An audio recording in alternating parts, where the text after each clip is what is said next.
Notre famille est originaire d'un pays d'eau vive, de gorges et de forêts profondes, un pays dur et pauvre, dont les villages ont été depuis longtemps désertés. La commune de Fougax et Barineuf ne s'en tire pas trop mal. Sa population est passée de 2000 âmes à 500 en 200 ans. C'est un de ces villages qui dorment à l'abri du château de Montségur, au lieu de l'épopée cathare. Par temps clair, bien sûr, le paysage est plus souriant, et il paraît même que les plus courageux grimpent sur ce piton pour visiter les ruines du château. C'est un village très calme qui vit au même rythme que les poissons rouges qui tournent dans le bassin de la fontaine sur la place. Je n'étais jamais venu à Fougax avant de m'intéresser à la généalogie de mes ancêtres. Pourtant, en certains lieux, je m'y sens comme chez moi, comme qui dirait en famille.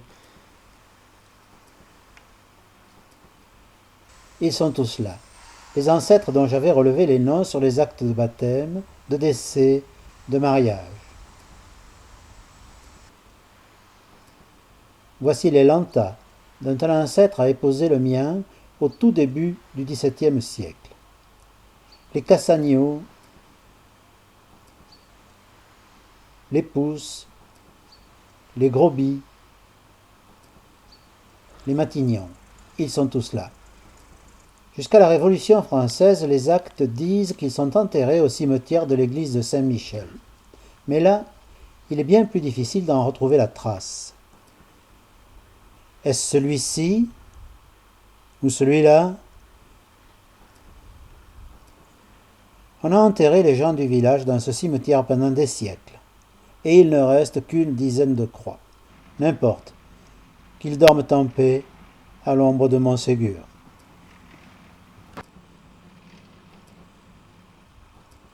En fait, ma famille est originaire de la commune, mais pas du village même. Le lieu d'origine exact est les Mijanes, Las Mijanos en occitan, qui se trouve à 2 ou 3 kilomètres. Pour y aller, il faut prendre une petite route qui n'ira pas plus loin que le lieu dit. Elle grimpe à flanc de coteau et s'arrête sur un petit plateau entouré de pitons rocheux.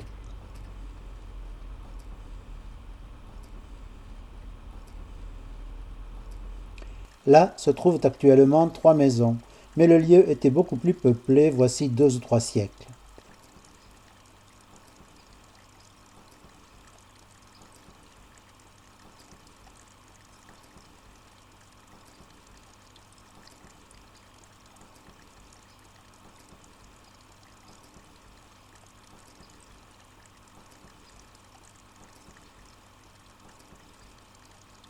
De là sont issus tous les boules-bèsses de la création, depuis le premier ancêtre connu, François, né en 1560 sous François II, éphémère roi de France, fils d'Henri II et de Catherine de Médicis, époux de Marie Stuart, reine d'Écosse. Son fils Jean Vieux, dit le Jouan, puis son petit-fils Antoine Vieux, naissent et meurent au Mijanes.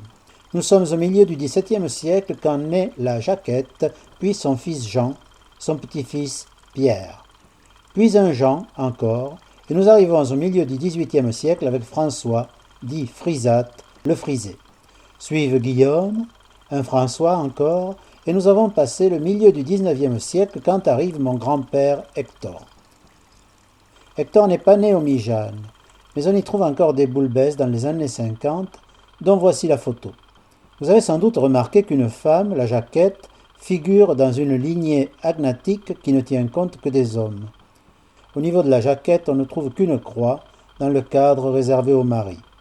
Une recherche plus poussée nous apprend que la Jaquette a été mère à 15 ans, alors que toutes les filles des Mijanes, sans exception, se mariaient entre 20 et 24 ans, quelle que soit la période.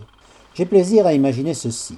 Nous sommes en 1662, entre 2 épidémies de peste, la Fronde vient juste de se terminer, cette année connaît le dernier de 6 hivers glaciaux consécutifs, une terrible canicule va sévir en été, et la grande famine commence qui va durer 4 ans et emporter jusqu'à 20% de la population dans certaines régions.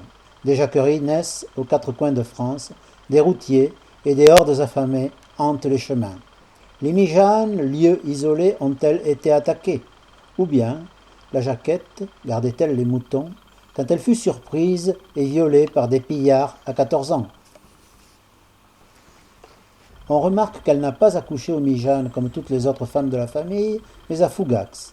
On remarque qu'elle n'a pas trouvé de mari sur place comme toutes les autres, mais dans une autre vallée, à Roquefeuille. Le contrat de mariage dit qu'elle fut mariée à un certain Pousse, dit Laguerre, surnom assez inquiétant, et que la dot fut assez élevée, comprenant une robe en calicot bon teint, 45 livres et une rente annuelle en espèces sur quelques années. On remarque que Jean, son fils bâtard, n'a pas trouvé femme sur place comme tous les autres, mais dans une autre vallée, à Benay. On remarque aussi qu'il n'a pas suivi sa mère, mais qu'il est resté et mort au Mijanes, chez son grand-père. On remarque enfin qu'à partir de son fils, les Boulbès de Maligné sont brassiers, c'est-à-dire crèvent la faim, alors que jusqu'à la Jaquette, ils étaient laboureurs, donc propriétaires, sans doute relativement aisés puisque le premier ancêtre avait été élu consul de Fougax.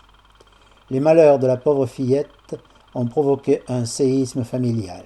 Revenons à mon grand-père Hector, fils de François Frisat, le premier à ne pas être né au Mijanes, le premier à s'être exilé vers les riches terres du Bas-Languedoc couvertes de vignobles, mort à Narbonne après avoir, entre guillemets, fait fortune.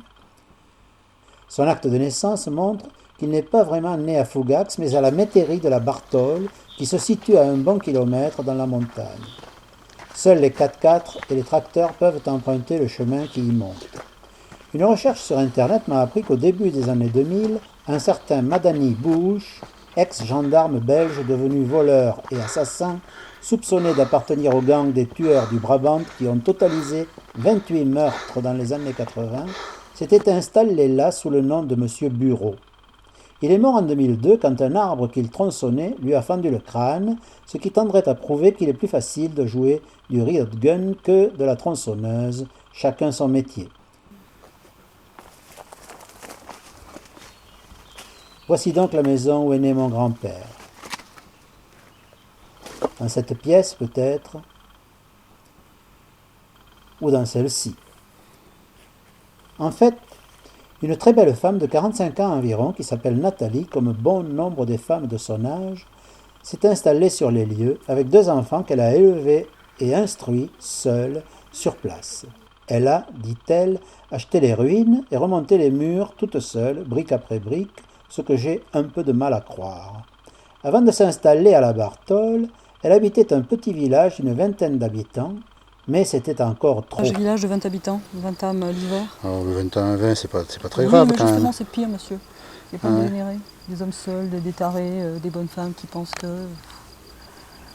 Savoir quelle heure vous vous levez, quelle heure vous rentrez, avec qui. J'ai du mal à dire bonjour aux gens. Ben, vous avez encore cette faculté-là. Moi, je suis incapable de rencontrer les gens. Moi, je fais des dentelles en laine. J'ai essayé de faire des marchés de Noël. On m'a dit qu'il faudrait que je parle aux gens, etc. Je les emmerde. Je suis un peu... je suis misanthrope, quoi. Je suis un misanthrope, mais quelque part, je reste altruiste. Mais malgré tout, je suis effectivement une espèce de paradoxe. Oui, donc vous voulez que je fasse un film sur vous? Ah non, monsieur. Il y a de la place pour tous sur le soleil, et même à la Bartole, sous la protection du château de Montségur.